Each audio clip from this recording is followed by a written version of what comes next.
624 সালে ঐতিহাসিক একটি ঘটনা পৃথিবীর জমিনে ঘটেছিল। যেই ঘটনা মুসলমানদের জীবন এবং মরণের ঘটনা ছিল। হয় মুসলমান পৃথিবীতে থাকবে আর না হয় থাকবে না, এরকম একটি সিদ্ধান্তের জায়গায় অল্প কিছু মুসলমান দাঁড়িয়েছিলেন। সুবহানাল্লাহ বলে। পৃথিবী থেকে মুসলমানদেরকে শেষ করে দেওয়ার জন্য মক্কার কাফের বেঈমানরা একেবারেই চূড়ান্ত সিদ্ধান্ত নিয়েছিল যে পৃথিবীর জমিনে আল্লাহর নাম নেওয়ালা কাউকে থাকতে দেওয়া হবে না। নাউযুবিল্লাহ। আসলে কি তারা পেরেছিল? কি বলেন, পেরেছিল? এই ঘটনা বলার উদ্দেশ্য হচ্ছে বেঈমানরা যেন শিক্ষা গ্রহণ করে আর মুসলমানরা যেন উজ্জীবিত হয় তাদের অতীত ঘটনা জেনে। কি বলেন, ঠিক কিনা? বদর যুদ্ধ হয়েছিল 17ই রমজান। কত রমজান? দ্বিতীয় হিজরির 17ই রমজান 624 খ্রিস্টাব্দে। আজ থেকে ঠিক 1400 বছর আগে 17ই রমজান 1000 কুলাঙ্গার কাফের মুশরিকরা মদিনায় আক্রমণের উদ্দেশ্যে আসছিল, মদিনার মুসলমানদেরকে শেষ করে দেওয়ার জন্য। আল্লাহর পয়গম্বর মদিনার 313 জন মুসলমানকে নিয়ে বদরের প্রান্তরে যায় আল্লাহ তাআলার সাহায্য নিয়ে ওদের 1000 সৈন্যবাহিনীকে পরাজিত করেছেন। সুবহানাল্লাহ বলে। আল্লাহ তাআলা কোরআনুল কারীমের মধ্যে বলেন, তোমরা যখন দৃঢ় প্রতিজ্ঞ অবস্থায় দাঁড়ায় যাইবা, আমি আল্লাহ আকাশ থেকে ফেরেশতা দিয়ে তোমাদেরকে সাহায্য করব। সুবহানাল্লাহ বলে। কোরআনুল কারীমের মধ্যে আল্লাহ বলেন, ওয়ালাকাদ নাসারাকুমুল্লাহু বিবাদরিন ওয়া আনতুম আযিল্লা। অবশ্যই আমি আল্লাহ তোমাদেরকে সাহায্য করেছিলাম বদরের প্রান্তরে, যখন তোমাদের কোনো শক্তি ছিল না, তোমাদের কোনো সৈন্য ছিল না, তোমাদের কোনো অস্ত্র ছিল না। আমি আল্লাহ তাআলা আকাশ থেকে হাজারো ফেরেশতা পাঠায়া তোমাদেরকে সাহায্য করেছি। সুবহানাল্লাহ বলে। আজ মুসলমানরা যদি জালেমদের বিরুদ্ধে দাঁড়ায় যায়, খোদার কসম আকাশ থেকে ফেরেশতা পাঠায়া আল্লাহ আবারও সাহায্য করবে। সুবহানাল্লাহ। সেই বদর দ্বিতীয় হিজরিতে 17ই রমজানে সংগঠিত হয়েছিল। এমন একটা পরিস্থিতি তৈরি হয়েছিল মুসলমানদেরকে নিঃশেষ করে দিবে। কারণ হচ্ছে সেই সময় মদিনায় মাত্র অল্প কিছু মুসলমান ছিল, যুদ্ধ করার মতো সামর্থ্যবান লোক ছিল একেবারেই সীমিত। অস্ত্র নাই, সৈন্য নাই, ঘোড়া নাই, উট নাই, কিভাবে যুদ্ধ করবে? ওইদিকে আল্লাহ তাআলা কোরআনুল কারীমের আয়াত নাযিল করে দিয়েছেন, ওয়া'আইদ্দু লাহুম মাসতাতাতুম মিন কুওয়াতিন ওয়া মির রিবাতিল খাইলি তুরহিবুনা বিহি। ও আল্লাহর পয়গম্বর, জালেমরা আপনাকে আক্রমণ করবে আর আপনি প্রতিহত করবেন না, এটা হতে পারে না। 13 বছর মক্কার জমিনে আপনাকে মারলো, 13 বছর মক্কার জমিনে আপনার অনুসারীদেরকে ঘর থেকে বের করে দিল, 13 বছর আপনার অনুসারীদের ব্যবসা বাণিজ্য ধ্বংস করে দিল। আপনি মক্কা ছেড়ে মদিনায় আসলেন, এখন আক্রমণ করবে, আপনি কিছু বলবেন না, এটা হতে পারবে না। আপনি তাদের বিরুদ্ধে প্রতিরোধের জন্য প্রস্তুতি নিন। সুবহানাল্লাহ। যা আছে তাই নিয়ে প্রস্তুত হন। অর্ডার করছেন কি? আল্লাহ তাআলা অর্ডার করছেন। আল্লাহ তাআলার অর্ডার পাওয়ার পর আল্লাহর পয়গম্বর সাহাবায়ে কেরামকে বললেন, আমাদের এখন করণীয় কি? সাহাবায়ে কেরাম বললেন, আল্লাহর পয়গম্বর, আমরা আপনার সামনে, পিছনে, ডাইনে, বামে, চতুর্দিকে থেকে আমরা তাদের বিরুদ্ধে লড়াই করব। সুবহানাল্লাহ। নবীজি সাল্লাল্লাহু আলাইহি ওয়াসাল্লাম সাহাবায়ে কেরামকে নিয়ে রওনা দিলেন মদিনা থেকে প্রায় 155 থেকে 60 কিলোমিটার দূরে, 155 অথবা 60 কিলোমিটার দূরে বদর প্রান্তরে। তেমন কোনো অস্ত্র নাই, তেমন কোনো ঘোড়া নাই, মাত্র 313 জন সৈন্যবাহিনী। এর মধ্যে মুসলিমদের ঘোড়া হচ্ছে মাত্র 2টি আর উট হচ্ছে 70টি, তলোয়ার মাত্র 8টি। বাকিদের কাছে কারো কাছে ডাল আছে, কারো কাছে ডাল নাই। এই অস্ত্র নিয়ে, এই সৈন্য নিয়ে বদরের প্রান্তরে রওনা দিলেন। ওইদিকে কাফেররা 1000 সৈন্য নিয়ে আসলো, তাদের ঘোড়া হচ্ছে 300টি, উট হচ্ছে 700টি, আর লোহার পোশাক হচ্ছে 600টি। বলেন তো তারা সংখ্যায় বেশি না কম? অস্ত্রে বেশি না কম? সুসজ্জিত বাহিনী তারা চলে আসলো মুসলমানদের আগে বদরের প্রান্তরে এসে ভালো জায়গাটা দখল করে নিল। কারণ আগে তো বন্দুকের যুদ্ধ ছিল না, কামানের বিমানের যুদ্ধ ছিল না, আগে সামনাসামনি যুদ্ধ হইতো তলোয়ারের মাধ্যমে, ঢাল দিয়ে ঠেকাইতো, তলোয়ার দিয়ে আক্রমণ করত। ভালো জায়গায় দাঁড়াইতে না পারলে যুদ্ধ করা সহজ ছিল না। এজন্য ওরা আগে আগে আইসা সুন্দর জায়গাটা দখল করে নিয়েছে। মুসলমানরা পরে আসছে, পরে আসার কারণ তাদের কাছে উট নাই, ঘোড়া নাই, পায়ে হেঁটে বেশিরভাগ আসছে। পরে আসার কারণে বালুকাময় জায়গাটা মুসলমানদের ভাগ্যে জুটছে, যেই জায়গায় ভালো মতো দাঁড়ানো যায় না। বালুর মধ্যে পাও দিলে অনেক সময় পাও এদিক সেদিক চলে যায়, ভালোভাবে দাঁড়ানো যায় না। আল্লাহ রাব্বুল আলামিন ওই দিন রাত থেকেই, অর্থাৎ যুদ্ধের আগের রাত থেকেই মুসলমানদের সাহায্য করা শুরু করে দিয়েছেন। সুবহানাল্লাহ। ওরা দাঁড়াইছে শক্ত জায়গায়, আঠালো মাটিতে দাঁড়াইছে, যেই মাটি সরে না। আর মুসলমানরা দাঁড়াইছে বালুর জায়গায়, বালুতে দাঁড়ায় যুদ্ধ করা সম্ভব না। রাতের বেলা সবাই যখন ঘুমায় গেছে, মুসলমানরা তাহাজ্জুদ নামাজ পড়তেছে, আল্লাহ তাআলার কাছে কান্নাকাটি করতেছে। আল্লাহর পয়গম্বর তার তাবুর মধ্যে আল্লাহর কাছে দোয়া করতেছেন, আল্লাহ পৃথিবীর জমিন থেকে তোমার নাম নেওয়ালা মুসলমানদেরকে মিটায়া দেওয়ার জন্য কাফেররা আসছে। আয় আল্লাহ তাকায়া দেখো, আমার সঙ্গে নাবালিগ শিশুরাও আছে। আয় আল্লাহ আমার সঙ্গে যারা আছে তাদের কাছে তেমন কোনো অস্ত্র নাই। আয় আল্লাহ আজকে যদি তারা ধ্বংস হয়ে যায়, এই কাফেররা যদি এদেরকে হত্যা করে ফেলে, পৃথিবীর জমিনে তোমার নাম নেওয়ালা কেউ থাকবে না। আল্লাহ বলেন, বন্ধু চিন্তার কোনো কারণ নাই, আমি আল্লাহ আপনার জন্য যথেষ্ট হয়ে গেলাম। সুবহানাল্লাহ। আলাইসাল্লাহু বিকাফিন আবদা, আমি কি আমার বান্দাদের জন্য যথেষ্ট নই? সুবহানাল্লাহ। বলছেন কে? আল্লাহ বলেন, আমি কি আমার বান্দাদের জন্য যথেষ্ট নই? যার জন্য আল্লাহ আছে তার জন্য গোটা পৃথিবী বিরোধিতা করলেও কিছু যায় আসে না। কি বলেন, ঠিক কিনা? রাতের বেলা বৃষ্টি শুরু হয়ে গেল। বালি মাটির একটা স্বভাব হচ্ছে, বৃষ্টি যখন পায় বালি মাটি জমে যায়। কি বলেন, ঠিক কিনা? বৃষ্টি পাওয়ার কারণে বালি মাটি শক্ত হয়ে গেছে।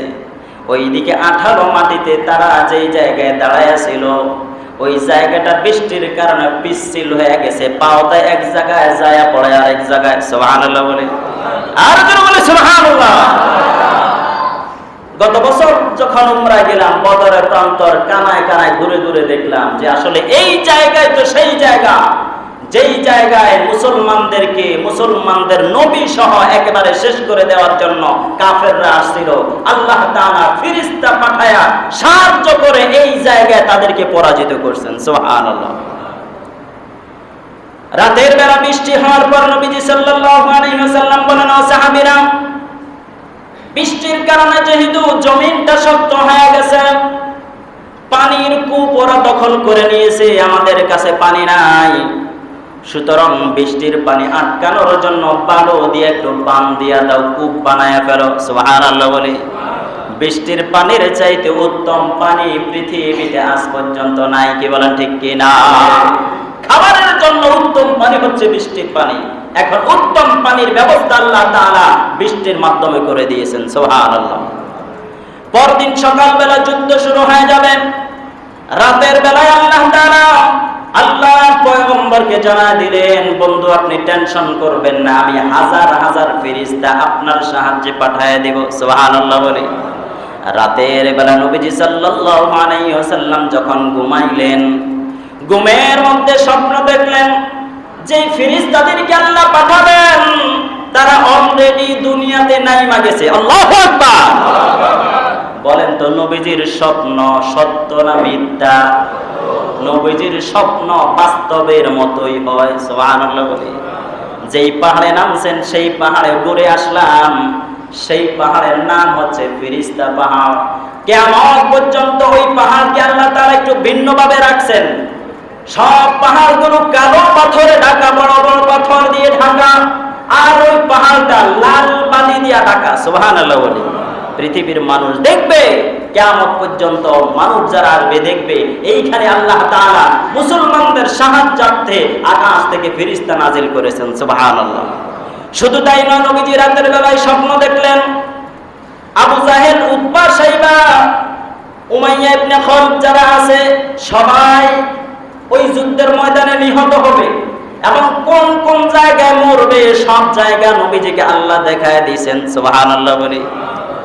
আল্লাহর পয়গম্বর ঘুম থেকে হযরতে আবু বকরকে ডাক দিয়ে বলেন, আবু বকর, সুসংবাদ নিয়ে নাও, আল্লাহর সাহায্য দুনিয়ার জমিনে চলে আসছে। সুবহানাল্লাহ। সাহাবায়ে কেরাম বর্ণনা করেন, যেদিন যুদ্ধ শুরু হবে ওই দিন সকালবেলা নবীজি সাহাবায়ে কেরামকে নিয়ে জায়গা দেখাইতেছেন, এই জায়গায় আবু জাহেল মরবে, এই জায়গায় অমুকে মরবে, এই জায়গায় অমুকে মরবে। আল্লাহু আকবার। এখনো মরে নাই, যুদ্ধ শুরু হয় নাই, কিন্তু কে কোন জায়গায় মরবে এটা নবীজি দেখায় দিলেন। যুদ্ধ শেষে সাহাবায়ে কেরাম পরীক্ষা করার জন্য যায় খুঁজতেছে আসলে নবীজি যেই যেই জায়গার কথা বলছেন সেই জায়গায় ওরা মরছে কিনা। সাহাবায়ে কেরাম বলেন, খোদার কসম, নবীজি যেই জায়গাগুলো নির্ধারণ করছেন ওই জায়গাগুলোর মধ্যে কাফেরদের লিডাররা মরে পড়েছিল। নাউযুবিল্লাহ। সকালবেলা যুদ্ধ শুরু হয়ে গেল। আগেকার যুদ্ধের নিয়ম হচ্ছে প্রথমে মল্ল যুদ্ধ শুরু হয়, ওই পাশের একজন এই পাশের একজন, এরপরে হলো একেবারে আক্রমণ শুরু হয়। কাফেরদের পক্ষ থেকে তিনজন লিডার চলে আসছে, 1 নম্বরে উতবা, 2 নম্বরে শাইবা, 3 নম্বরে ওলীদ। ওই তিনজন ময়দানে আয়েশা হুমকি দামকি দিতেছে, আয় আমাদের মোকাবেলা কে করবি, আয়, কার এমন সাহস আছে, আয় আমার সামনে আয়, দেখি কেমন কলিজার পাঠাটা কত বড়, একটু আয়। সাহাবায়ে কেরামের মধ্য থেকে আনসার 3 জন সাহাবী চলে গেলেন, যারা মদিনার বসবাস করতেন ওই 3 জন সাহাবী চলে গেলেন। 3 জন সাহাবী যাওয়ার পর উতবা, শাইবা, ওলীদ তাদেরকে টিটকারি মারা শুরু করছে, ওই ভিখারির দল, তোরা আমাদের সামনে যুদ্ধ করতে আসলি কেন, তোদেরকে তো আমরা মানুষই মনে করি না, আমাদের গোত্রের লোকদেরকে পাঠা, অর্থাৎ কুরাইশদেরকে পাঠা, মক্কার লোকদেরকে পাঠা। নবীজি সাল্লাল্লাহু আলাইহি ওয়াসাল্লাম আনসারদেরকে নিয়ে আসলেন, এবার পাঠিয়ে দিলেন শেরে খোদা হযরতে আলীকে। আল্লাহু আকবার। হযরতে আলী গেলেন, আরেক সিংহকে পাঠালেন হযরতে হামজা। সুবহানাল্লাহ বলে। এই হামজাকে নবীজির সিংহ বলা হতো। কেন বলা হতো? এত শক্তি তার শরীরের মধ্যে ছিল। বিভিন্ন কিতাবের মধ্যে বর্ণনায় পাওয়া যায় এই হযরতে হামজা রাদিয়াল্লাহু তাআলা আনহু জীবন্ত একটি উটকে হাতে ধরে হত্যা করে তার কলিজা বের করতে পারতেন। সুবহানাল্লাহ বলে। এত শক্তি ছিল হযরতে হামজা। আর একজন সাহাবীকে পাঠালেন, তার নাম হচ্ছে হযরত উবাইদা। হযরতে উবাইদা চলে গেছেন উতবার সাথে লড়াই করার জন্য, হযরতে হামজা চলে গেছেন শাইবার সাথে লড়াই করার জন্য, হযরতে আলী ওলীদের সাথে লড়াই করার জন্য চলে গেছেন। শুরু হয়ে গেছে সামনাসামনি যুদ্ধ। ওলীদের সামনে যখন হযরতে আলী গেলেন, আলীকে দেখে টিটকারি মারা শুরু করছে, বাচ্চা ছেলে তুমি আমার সাথে কি লড়াই করবা, আমি হচ্ছে আরবের মধ্যে শ্রেষ্ঠ লড়াইকারী, শ্রেষ্ঠ বীর, আমার সামনে বড় বড় যোদ্ধারাও টিকতে পারে না, তুমি মাত্র 20-22 বছরের ছেঁকড়া মানুষ কি যুদ্ধ করবা, যাও ফিরে যাও, আরো যদি বড় কেউ থাকে তাইলে তারে পাঠাও। হযরতে আলী বলেন, মুখে মুখে কোনো কথা হবে না, তলোয়ার দিয়ে ফয়সালা হবে। সুবহানাল্লাহ। আরো জোরে বলে সুবহানাল্লাহ। বয়স মাত্র 20-22 বছর। কত বছর? এবার ওলীদ বলে, তাহলে ঠিক আছে আক্রমণ শুরু করে দাও। হযরতে আলী বলেন, না, মুসলমানরা কখনো কাউকে আক্রমণ করে না। সুবহানাল্লাহ বলি। আক্রমণ করলে পরে প্রতিহত করে। কি বলেন ঠিক কিনা? আলী রাদিয়াল্লাহু তাআলা বলেন, তুমি আক্রমণ করো। ওলীদ আক্রমণ শুরু করে দিয়েছে, আলী রাদিয়াল্লাহু তাআলা ঠেকাইতেছে। 2-3 বার আক্রমণ করে ওলীদ তেমন কোনো কিছুই করতে পারলো না। এবার হযরতে আলীকে বলেন, ও আলী তুমি আক্রমণ করো। হযরতে শেরে খোদা আলী রাদিয়াল্লাহু তাআলা আনহু আল্লাহু আকবার বলে এমন আক্রমণ করলেন, এক আক্রমণে ওলীদের মাথা টুকরা হয়ে দূরে চলে গেছে। আল্লাহু আকবার। শেষ ওলীদের অহংকার।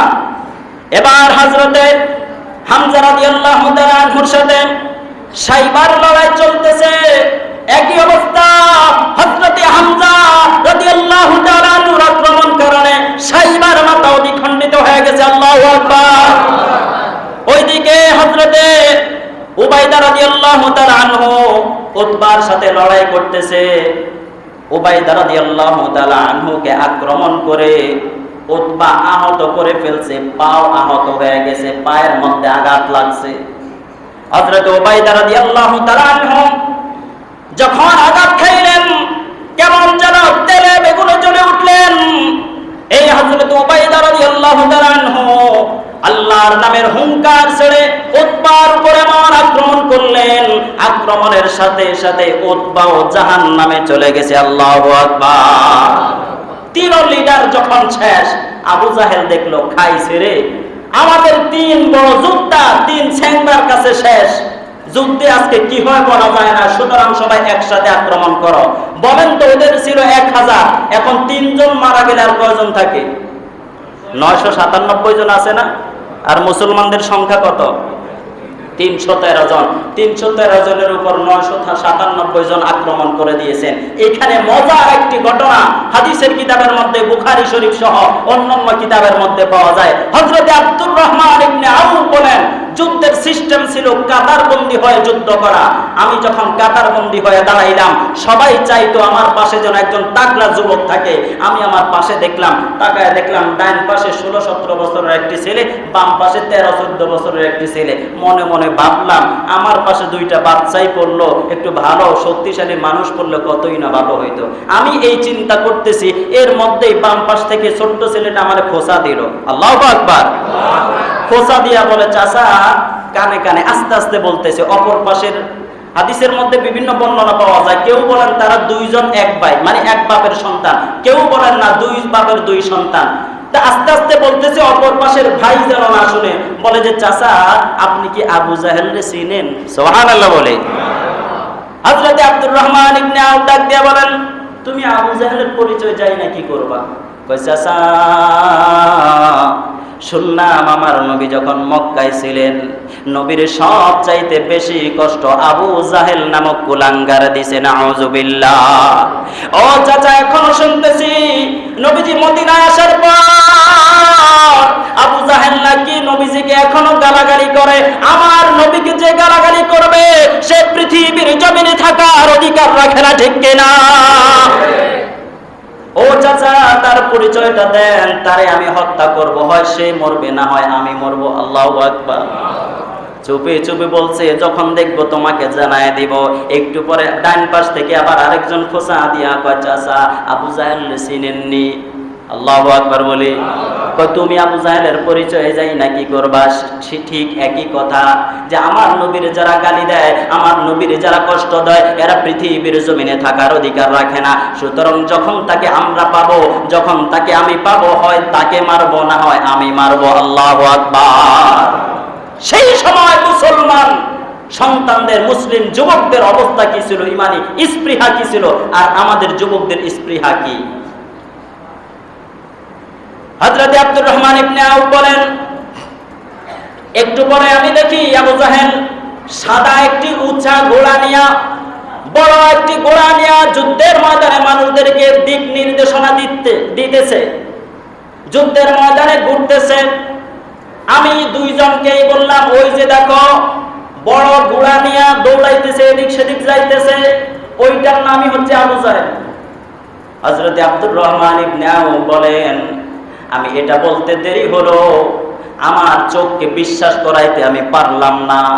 ওই 2টা সন্তান, 2টা যুবক, 2টা কিশোর বাজ পাখির মতো উড়াল দিয়া আবু জাহেলের উপর আক্রমণ করে দিয়েছে। আল্লাহু আকবার। আক্রমণ করে হাদিসের কিতাবের মধ্যে বিস্তারিত বর্ণনা করা হয়েছে। কেউ বলেন একজনের নাম হচ্ছে মুআজ, আর একজনের নাম হচ্ছে মুআওয়াজ। কেউ বলেন একজনের নাম মুআজ, আর একজনের নাম হচ্ছে মুআওয়াজ। ছোট ভাই 13-14 বছর বয়সের যেই ছেলেটা ছিল, ওই ছেলেটা আবু জাহেলের উঁচা ঘোড়ার কারণে তার শরীরের নাগাল পায় না। প্রথমে যায়া ঘোড়ার উপর আক্রমণ করছে। আল্লাহু আকবার। ঘোড়ার উপর আক্রমণ করার কারণে ঘোড়া কাত হয়ে পড়ে গেছে। ঘোড়া কাত হয়ে পড়ে যাওয়ার কারণে আবু জাহেলও মাটিতে পড়ে গেছে। আবু জাহেল যখন মাটিতে পড়ে গেছে, দূর থেকে তার সন্তান ইকরামা দেখলো আমার বাবা হয়তো মাটিতে ফালায় দিছে মাত্র দুইটা চ্যাংড়া পোলা। আল্লাহু আকবার। ইকরামা দৌড়ায় আসছে, আয়েশা সেই ছোট্ট মাআজ অথবা মুআজের উপর আক্রমণ করছে। আক্রমণের কারণে ডান হাতটা কেটে গেছে। আল্লাহু আকবার।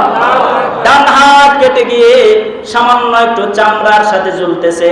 হযরতে আব্দুর রহমান সহ অন্যান্য সাহাবায়ে কেরাম বর্ণনা করেন, আমি দেখলাম এই ছোট্ট মাসুম বাচ্চার হাতটা যখন চামড়ার সাথে ঝুলতেছে, ওই হাতের কারণে যুদ্ধ করতে কষ্ট হচ্ছে। ইতিমধ্যে এই ছোট্ট সাহাবী হাতটাকে পায়ের নিচে দিয়ে টান দিয়ে বাকি চামড়াটাও ছিঁড়ে ফেলছে। আল্লাহু আকবার। কষ্ট যাতে না হয় এই হাত নিয়ে যেন হাতটা আর না ঝুলে এটাকে মাটিতে ফেলে দিয়েছে। দুই ভাই আক্রমণ করে আবু জাহেলকে একেবারেই নিঃশেষ করে দেওয়ার মতো হয়ে গেছে, এখনো হত্যা করে নাই। ইতিমধ্যে একজন সাহাবী আয়েশা আবু জাহেলের বুকের উপর চড়ছে, ওরে হত্যা করে ফেলবে। আবু জাহেল কয়, আমার যে ব্যক্তি হত্যা করবে তোর কাছে আমার একটা কথা আছে, কথাটা হচ্ছে আমারে জবাই করলে আমার গলাটা একটু লম্বা করে কাটিস। নাউজুবিল্লাহ বলে কি কয়, গলাটা একটু লম্বা করে কাটিস। কয় তুই এই কথা মরার সময় এই কথা কোয়ার মানেটা কি? কয় জানোস না আমি তো মক্কার লিডার ছিলাম, আমার গলাটা যদি বড় থাকে তাইলে মানুষ বুঝবো যে এটা আবু জাহেলের গলা বড় গলা। নাউজুবিল্লাহ। মরার সময় অহংকার ছাড়ে না, মরার সময় নিজের অহংকার নিয়ে জাহান্নামের দিকে চলে গেছে। সাহাবায়ে কেরাম বর্ণনা করেন, আমরা কাতারবন্দি হয়ে ওদের বিরুদ্ধে যুদ্ধ শুরু করলাম। সাহাবায়ে কেরামের কাছে তেমন অস্ত্র ছিল না।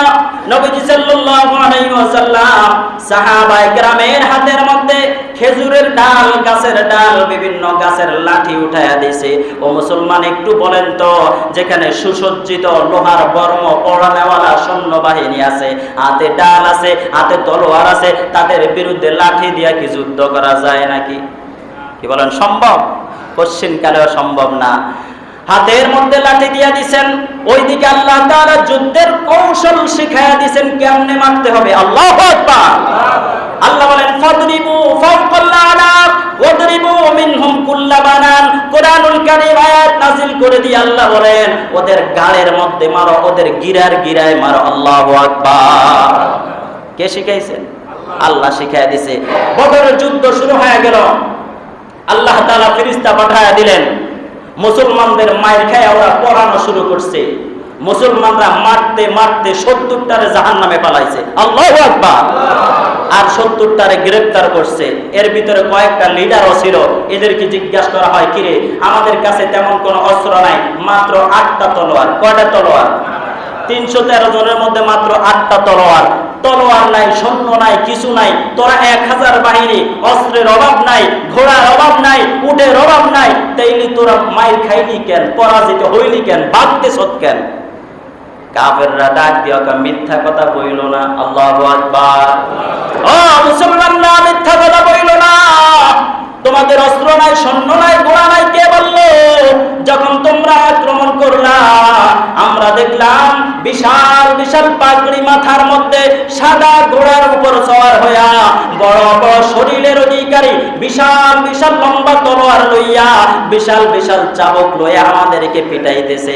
যদি সৈন্য না থাকে এরা কারা? সুবহানাল্লাহ বলে। কারা জিজ্ঞেস করে? কাফেররা জিজ্ঞেস করে, তাহলে এরা কারা? আল্লাহর পয়গম্বর বলেন এরা হচ্ছে আল্লাহর প্রেরিত ফেরেশতা। সুবহানাল্লাহ বলে। আল্লাহর প্রেরিত ফেরেশতারা কিয়ামত পর্যন্ত মানুষের জন্য বরাদ্দ হয়ে আছে। আজও পৃথিবীর প্রান্তরে প্রান্তরে, পৃথিবীর বিভিন্ন স্থানে যেখানে মুজাহিদরা কাফেরদের বিরুদ্ধে লড়াই করে, সেখানে ফেরেশতার মাধ্যমে আল্লাহ তাআলা সাহায্য করে। সুবহানাল্লাহ।